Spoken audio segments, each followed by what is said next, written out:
O'zbekistondagi mashhur brendlarning logotipi. Agar uchilovini nomini to'g'ri aytsangiz 200 ming so'm olasiz. Kazinka? Zo'r. Yo, bunisini bilmayman. Bilasanmi sen? Ha, bilaman. Imronga sen bilasan? Bu Qizingizga yordam beringlar mana. Qaysi biri bu? Bu O'zbekistonda avtomobil ishlab chiqaradigan kompaniya biri. Men Chevrolet qilsam. Meter nechga beradi? Bilasanmi nimaligini? Sabura. А подсказки есть? Есть. Что-то связано с машинами? Da.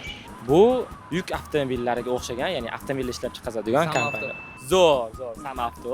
Oxirgisini topsanglar 200 ming so'm olasiz. Azon bilmayman. Azon. Bash Azon logotipi bu. Bu sim kartani brend emasmidi? Yo'q. Juda ham mashhur. O'zbekistonning eng ko'p filiali bor bo'lgan ko'zoyna brendi bu. Око. Только так нет? Нет. Mana shu men taqoygan ko'zoynani o'sha yerdan xarid qilganman.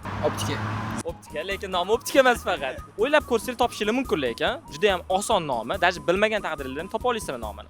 Optik uzmasmi? Yo'q, optik emas. Afsus, 3 yillik ozgina qoladi bu. Bu ko'zoynak brendi nomini kommentariyaga yozinglar.